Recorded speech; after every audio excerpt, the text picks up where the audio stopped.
Welcome to Sexology, a podcast that untangles the science of sex and pleasure. And now, with this week's episode, your host, clinical psychologist, Dr. Nazanin Moali. Hello and welcome to episode 215 of Sexology Podcast. I'm your host, Dr. Nazanin Moali. If you are a new listener, I developed this quiz a few months ago to help my listeners to identify what kind of a lover they are.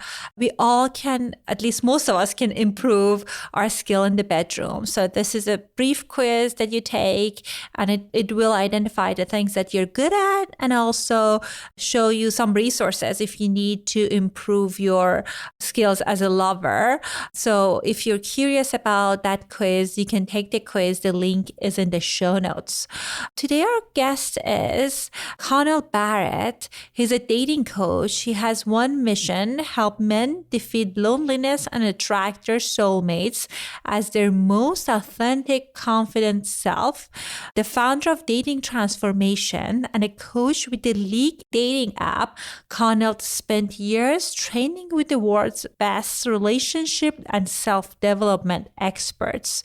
He's been featured in so many different media, and he just released his book. It's in the pre-order phase, and I got an advanced copy, and it was full of great advice. In this episode particularly, we're just going to focus on helping you to show up more confident during this earlier dating stages.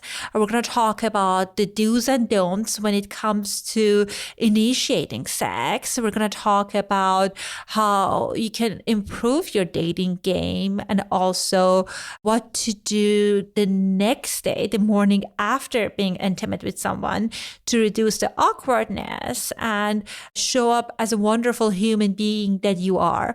I hope the content is useful for you. I really enjoyed this conversation, and here's my conversation with Connell Barrett. Hello and welcome to another episode of Sexology Podcast. I am so excited to have a dating coach, Connell Barrett, on our show. Connell, welcome to our show. Thank you so much for having me here, Doctor. I'm psyched to be with you. Well, I was just sharing with you before we started recording. I read your book recently, and it's wonderful. It's full of great tips and information for anyone who's interested in dating. Sometimes I get these books and it feels like mostly a sales pitch. That like, if you want the skills, you must kind of like book with me. But it seems like it was a wealth of really good hands-on kind of information in the book. So tell us, how did you get in this field of work? Thank you very much. Thanks for having me. And I became a dating coach by necessity. I was terrible with dating and women into my 30s. I'm naturally shy and introverted. And I just never had that natural confidence with women. I was confident at work, confident in social situations, but I was always in the friend zone. Women always never really wanted to date me, and I just didn't know how to talk to girls. And what happened was I got married in my late 20s. I found one woman who finally wanted to be with me, and we got married, and she left me 9 weeks later. She basically realized, I don't want to be with you after all. And that was the low point for me, where I realized, okay, I need to fix this. I need to find out why I can't connect with women. And so I returned all the wedding gifts, took it back to the store, and went off on this journey to learn the art of connecting, the art of being confident, and how men and women connect and relate. And I hired dating coaches and pickup artists and self-help coaches. I was hypnotized to work on my anxiety. I went off on just a 5-year journey, and I sort of realized, okay, so this is how you flirt and date and get women to like the real you. And then I wrote a book about it. It's basically all about being more confident and more authentic as the real you, so that you can get a great partner, get a great girlfriend, and maybe get married. Well, I'm so sorry about how things unfolded around your first marriage. And what a beautiful story that it seems like you turned everything around, and now that's your career, teaching people to find people. Thank you. It was not fun at the time, but now I realize, well, it makes for a good backstory. And I think that I look back and I realize there's a lot of men who were like me, which is self-doubt, not sure how to date, not sure what women want and how to talk to them. And it was really painful for me at the time, but it feels amazing to be able to say to men, hey, here's the answer. Here's the secret in book form or working together. So yeah, it was painful at the time, but that's what leads to growth, right? Well, I'm curious. What really resonated with me? I know first you talk about authenticity, which is very important for building real relationships, because oftentimes with many pickup artists, they teach people like lines. You're saying this line, and then this happens, and then you say B. And when I was single, it never resonated with me. It shows very rehearsed. It is rehearsed. It's uncomfortable. So the true person kind of hood is not shining through with those lines. And I know that's not your style. I think what was very interesting that you were talking about man to woman communication. I think that was very interesting because I was reflecting on what can kind of like change a good friendly conversation to a flirtatious conversation. And I know you talk about it in the book. So tell us more about that. Right. So man to woman communication, it's a wavelength. If you think about it, other than talking to relatives and people in your family, there's really only 3 frames for interacting with people. There's business professional frame, like you and I right now are having a business professional conversation. There's friend to friend, being with your friends and acquaintances.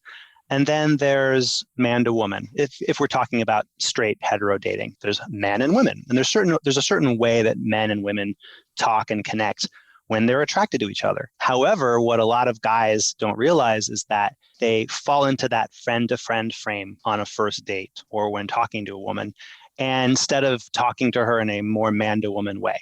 And that can get them in what's called the friend zone, where guys say, wow, I really like her and want to date her, but she only sees me as a friend. So what is man-to-woman communication? Basically, it's a flirty, more emotional wavelength to get onto, where maybe you're teasing, you're being vulnerable, talking about emotions or feeling with her rather than speaking logically. I wonder if you agree with this, but in my experience working with hundreds and hundreds of men, I think men naturally talk in a very analytical, logical way, facts and figures, and I was born in Cincinnati and I'm this age and I do this job. Whereas women enjoy conversations more on a more emotional wavelength, heart and spirit and feelings. And so a lot of men get stuck in that logical mode. So what I do is I help guys try to break out of that by being quote unquote man to woman. And the 3 ways they can do that. First way is by just being clear in their romantic intent, basically saying, hey, I'd like to have a date with you. Would you like to have a date? Putting their real self out there, number 1. Number 2 is communicating more emotionally rather than logically, talking about feelings and basically speaking from a more soulful emotional place rather than facts and analysis. And the 3rd pillar of being man to woman I've found is leading the interaction, kind of like leading a dance. Like as the man, I think men, there are certain gender roles that still hold true. Men generally lead, women generally follow that lead if they want to. So those are the 3 pillars of man to woman. But basically it comes down to emotional connection rather than logical connection.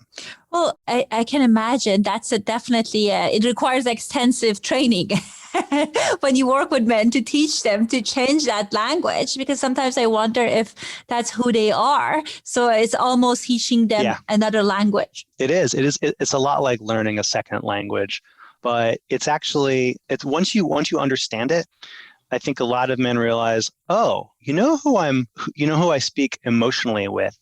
It might be family members, or a lot of guys are kind of emotional and more loose with guy friends, busting balls, teasing, joking around. There's a lot of things men already do with other people that they need to start doing on dates. So for example, one of the things I love to teach guys to do on dates is fun, playful teasing, not in like a mean way, but just, busting each other's chops a little bit.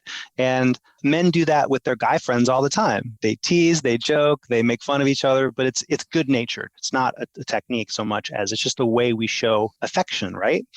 There's nothing wrong with doing that on a first date. If a woman has a first date with me and she's running late, I might tease her about, okay, you're running late.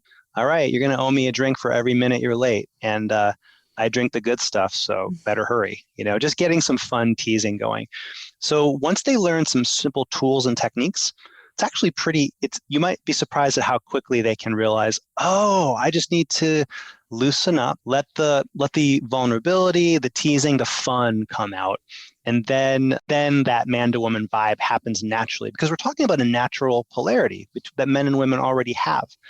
So once they realize that it's okay to flirt and tell a woman she's sexy, or speak vulnerably and listen and connect on an emotional level, guys actually realize, oh, this feels a lot better than just talking about numbers and data and being too logical. Does that make sense? It does. And what's interesting that you talk about playfulness. And even when I was like dating and I was like younger, I remember that like even my college friends, the guys that they were more playful and humorous, they were able to date more women, be able to connect better with women and men. So I think it's interesting that you almost teach them to tap into their style of humor and playfulness. Yeah, it's a little bit childlike in a way.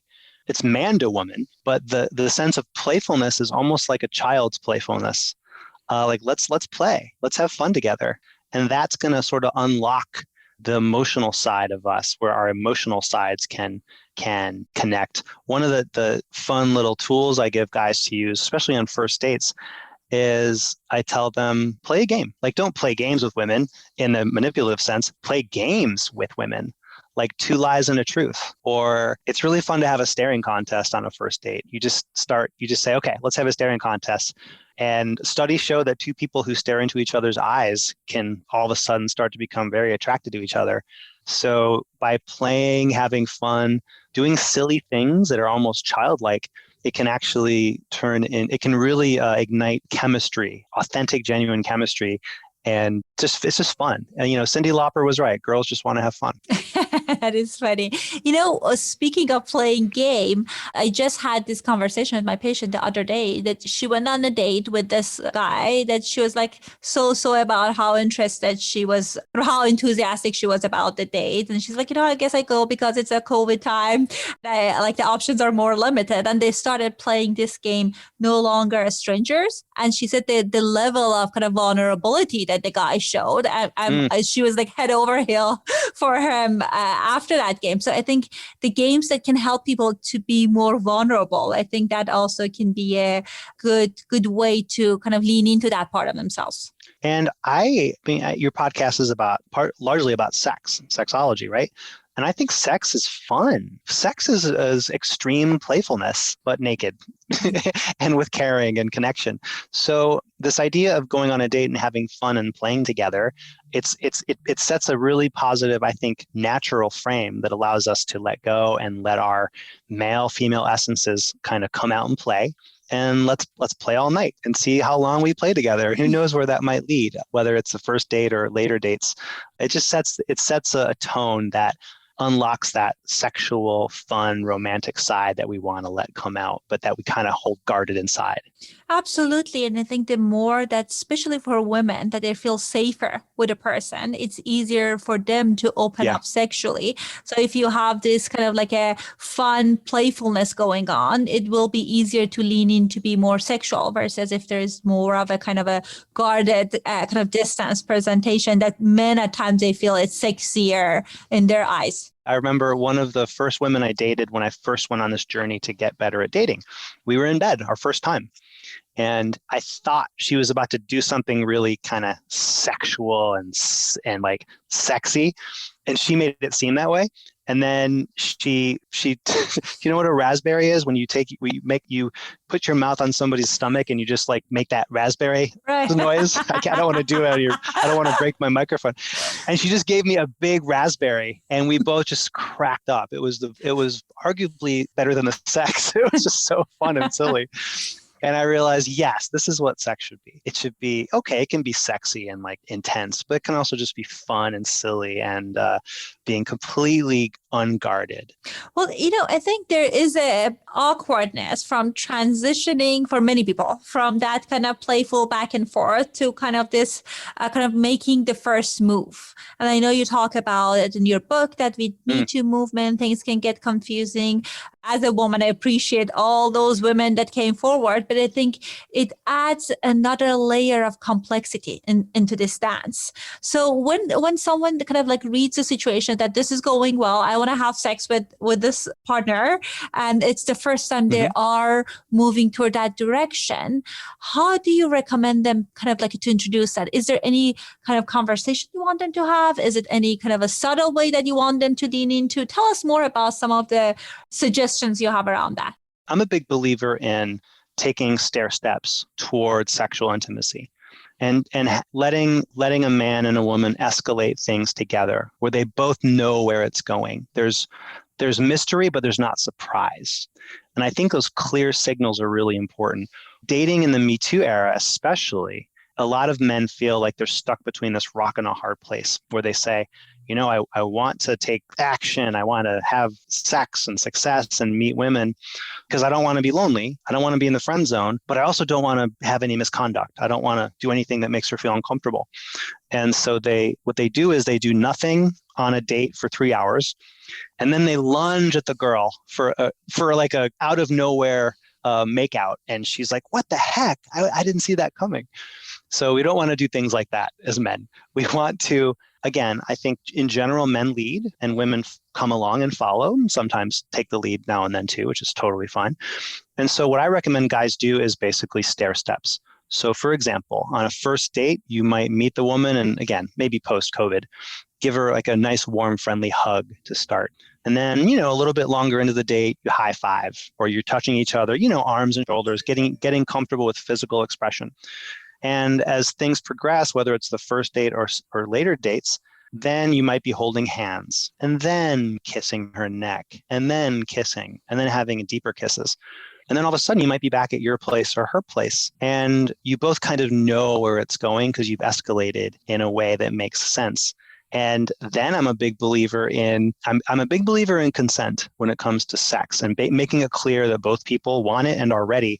But I think consent can be sexy. It can be dirty talks consent, you know? You don't need to sign a document saying, do you consent to intercourse with me? How about saying something like, oh my God, this is amazing. I want to take you into my bedroom and kiss every inch of your naked body. And letting her say yes to that. That's a pretty hot thing to say to somebody. So yeah, you want to be, I don't think verbal consent kills attraction. In fact, the chapter in my book is called Consent is Sexy. Because what's sexier than a beautiful woman saying yes? That's just so hot. So it's an escalation that ends with a verbal consent.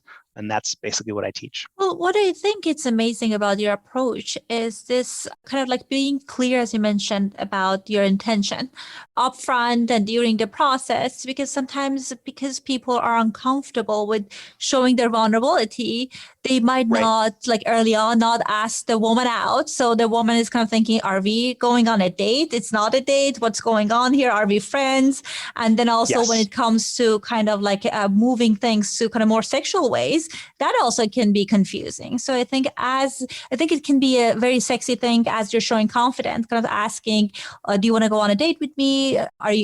This is what we're doing. Are you interested in having sex in a kind of a nice way that you put in? I think that can put the woman at ease and also show it's a sign of confidence, I think. Yeah, I think that there's a self-fulfilling prophecy there that can happen, which is if you're going to make a decision as a man to take the lead and make that clear intent known, but at the same time be totally cool if she doesn't want any of these things. I think it's that feeling of he's going for it, but he's not going to be weird if I say no. That makes women feel really good. I call that freedom from outcome. It's like, let's go after what we want, but you know what? We don't need to hook up tonight, or maybe we'll never hook up. Maybe we'll be friends. It's all good either way. But I'm really into you and I'm just loving, and just now I'm leading with things where I want to go. I would love to continue this conversation, this date back at my apartment. We could grab a couple glasses of wine on my rooftop and talk more. And I don't want this night to end. And that gives a woman a clear signal of he's into me. He wants the things to go farther. And then she can say yes or no. It's totally cool either way. And I feel like you tell me if this is true from a woman's point of view, but I feel like women like that sense of, oh, this guy's going for it, but he's okay either way. He'll understand either way and not get weird if I say no. And I call it freedom from outcome. That freedom from outcome, going for what you want, but being totally cool if you don't get it, sex, whatever, that actually just makes you even more attractive as a man. I I can testify to that. I remember when I started dating my husband, and it was very interesting that I was like trying to be playful. I said, "No, maybe not tonight," and he rolled his back and slept. Like, oh God, what's going on here?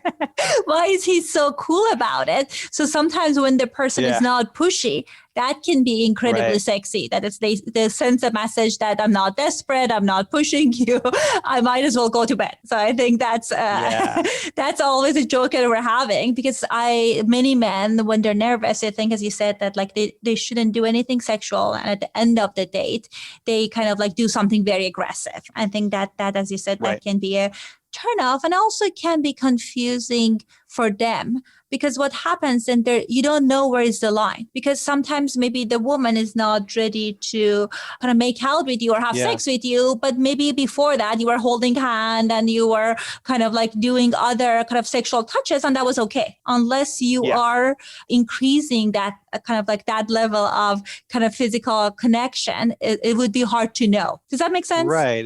It does. I think the solution to that for men is, again, think of these stair steps. The first step of the stairs is, hi, nice to meet you. The top step is sex, intimacy, going deep together. And as you climb up these stairs together, if a woman says, hey, I'm not ready for this step yet, just go back down a step. Maybe she's fine to hold hands and snuggle up, but maybe she's not a makeout. Maybe she's not ready to kiss you yet, or maybe she just doesn't like kissing in public. So what I would tell a guy is feel free to go for that kiss if you feel ready for it. But if for some reason you get the cheek, doesn't mean she doesn't like you. It might just mean she's not ready. Be incredibly empathetic and check in with how she's feeling. And it just feels good to be aware of how she's feeling. Feels good as a man to make sure she's comfortable. And at the same time, it also helps you down the road, because she'll feel safe with you and realize, okay, he didn't get weird. He didn't get insecure. He just was cool with it and gave me some space. And then she might want to make out 5 minutes later. My girlfriend at the time, our first date, she came over the first night and we didn't have sex. Basically, I was like your husband. I turned over and went to sleep, and she wasn't ready. Maybe I wasn't ready. We just had a great night. And woke up the next morning and she jumped on top of me, and our first time was the morning together. So that was an eye-opening experience, because I realized sometimes a woman just needs to stay over the night and be with you and not feel any pressure. And then she might jump on you and turn things all R-rated. And if she doesn't, that's totally fine too. But there's really, you never want to be aggressive. You want to follow this stair-step approach, and while always being aware of how she's feeling. And basically, I say to guys, the woman will tell you what to do next if you're really present and focusing on her cues and following this stair-step system.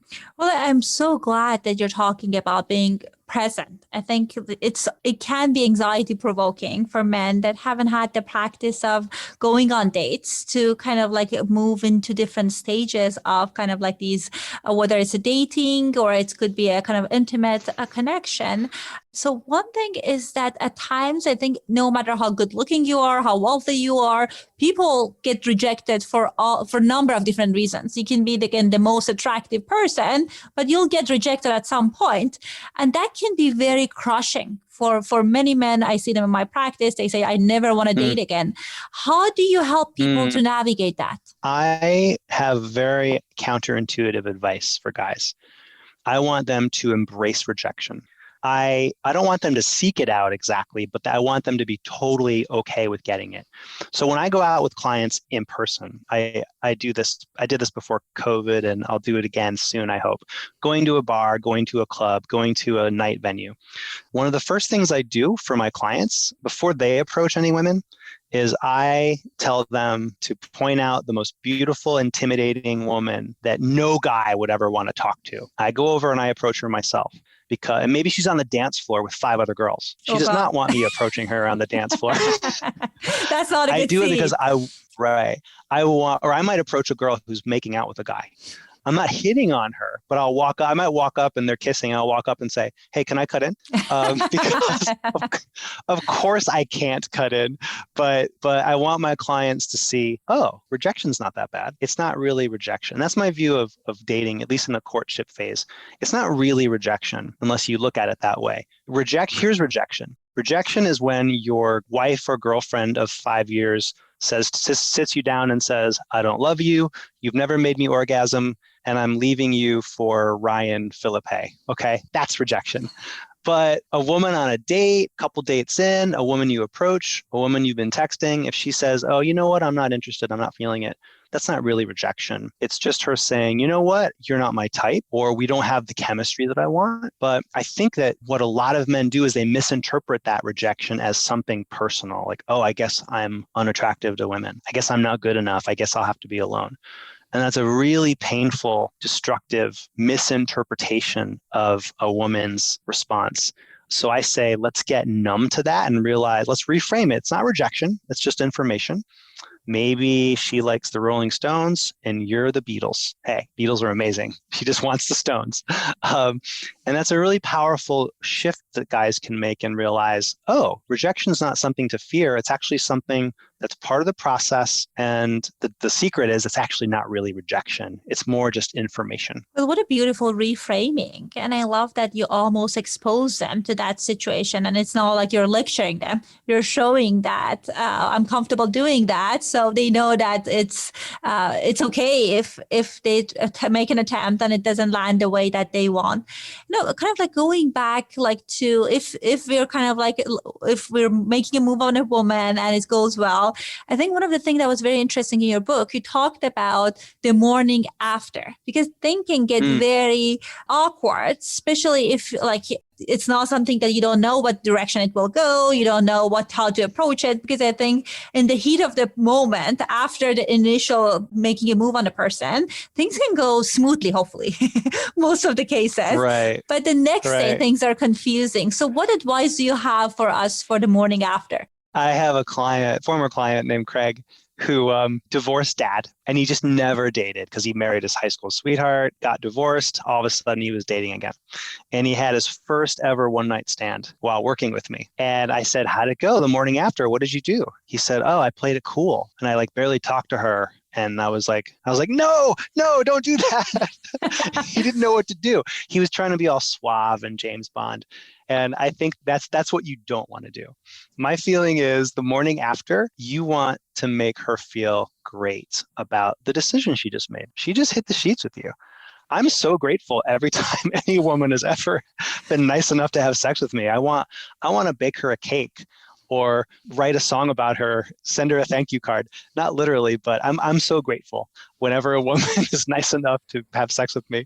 So what you don't want to do is play it cool. Here's what you do want to do. You can pillow talk, spoon, be lovey-dovey, kind of boyfriend, girlfriend, if she's comfortable with that. Not every woman will be, but a lot of them will be. Morning sex is a great idea if you're both into it, obviously. But basically, you want to just be very sweet and attentive. Offer her breakfast, offer her coffee, offer to drive her home or get a ride share, and just make her feel great. Don't rush off to your job. Don't rush off anywhere if you can help it. Hopefully that's not happening. And then a really great thing you can do after this to make her feel great is send her a text that just with all the, heart-faced emojis you want to send. Something that makes her feel really good, like, I can't stop thinking about you, or I can't stop thinking about that last night when you blank. And then, maybe she did something really sweet or sexy or amazing. A great text to send the morning after, later in the day is, my bed smells like you, and this is a good thing. Just let her know you're on her mind, whether you want to see her again or not, and hopefully you do, but just to make her feel great about that decision, because it's big. It's big for any person, I think, especially any woman, when they make that decision to have sex. And you just want everybody feeling great about it, whether you both know it could go somewhere or maybe you both know it won't. But yeah, just, I guess, lead with your heart and make her feel fantastic. Well, how thoughtful that regardless of whether it's a one night stand or it's going to like you're hoping for a longer term relationship, to approach it with kindness and integrity. I think that definitely Yeah. goes a long way. I can imagine then like some of my male clients would say that what if I'm not interested? It was only one night stand. I don't want her to get a wrong idea. What would you say to that? Well, you still follow the same day after approach because you don't need to ask her out again if you don't want. But still, you want to make her feel great about having spent the night with you. And maybe you're not into her. And maybe it was just a hookup. But I still say you still want to treat things like you still want to kind of honor what you had together. And then what you simply do after that, it depends on a lot of factors, but then you simply don't ask her out again. But you don't ghost, you don't go quiet. You can simply not pursue another date if you decide that it was just a one-time thing. But you don't need to say that. You don't need to say that to her unless she presses you on it, in which case you should be honest. Honesty is great, and I'm a believer in it 100%. But I think women are very intuitive. They can read signals. If you don't ask her out after that first night, maybe she'll get that hint and get that signal, which is fine. Maybe she won't, and you'll have to kind of give her a gentle but honest kind of, hey, this is how I feel about us. But don't go quiet. I guess don't go quiet. Be a gentleman about it. And that, if you follow that guiding North Star, I think even if you have to let her down easy at some point, she'll feel better about it. She won't be as upset.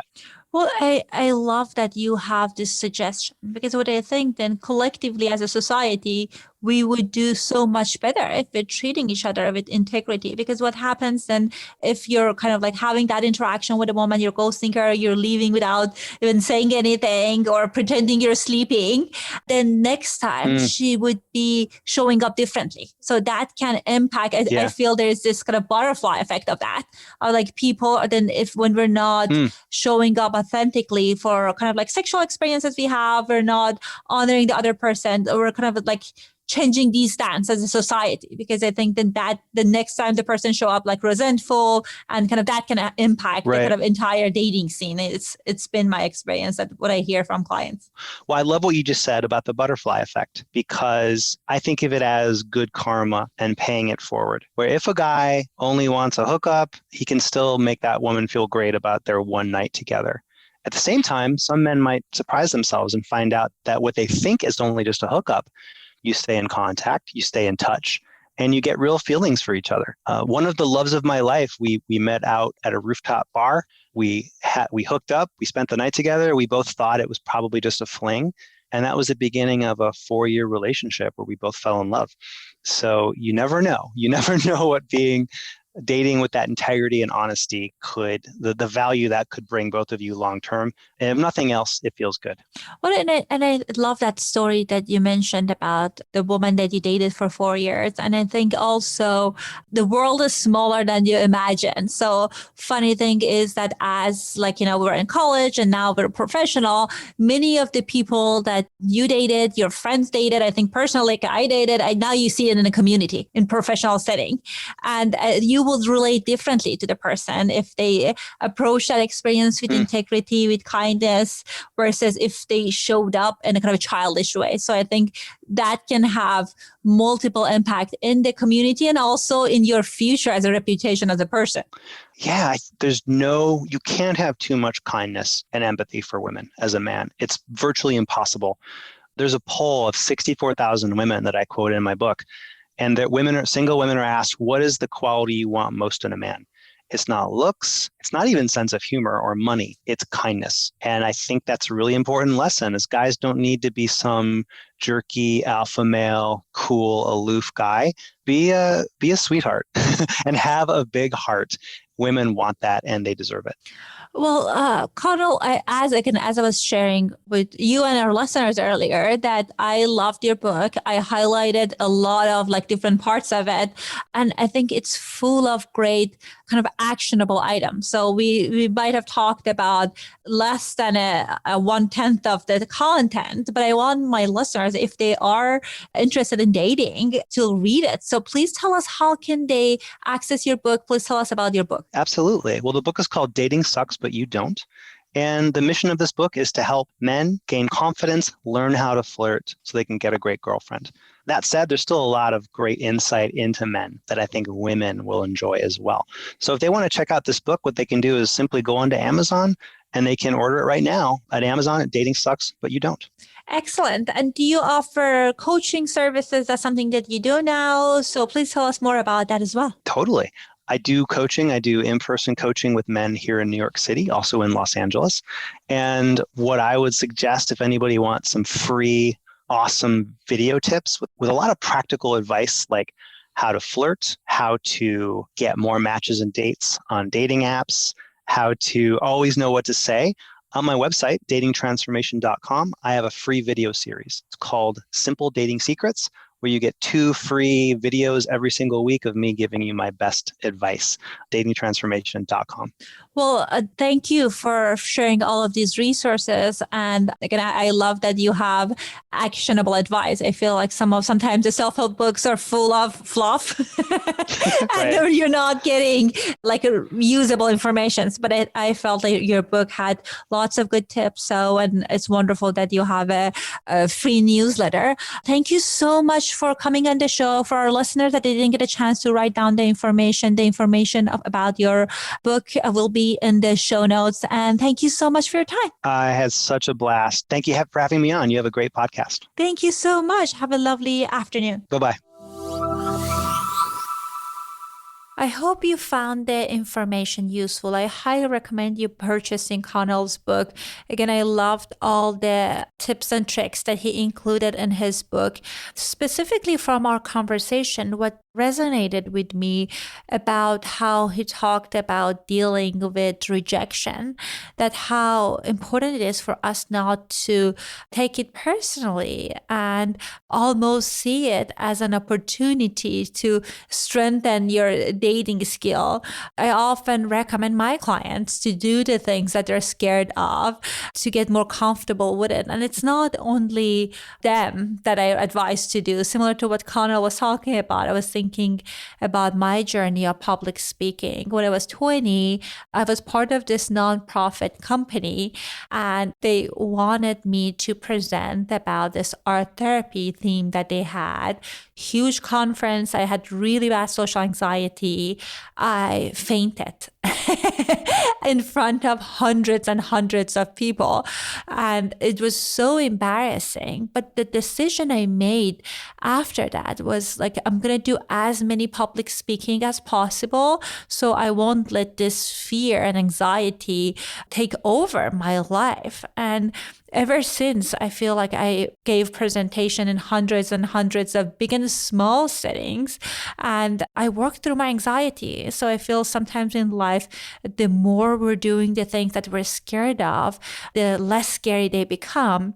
So I hope that you guys will incorporate that in the aspect of your life that seems big and scary. As always, I'm very grateful for every single one of you that tune into this show. If you enjoy listening to this show, please show us some love with giving us iTunes reviews. We will really appreciate it. I'll talk to you guys next week. Thanks for listening to the Sexology Podcast. For more great content, visit www.sexologypodcast.com.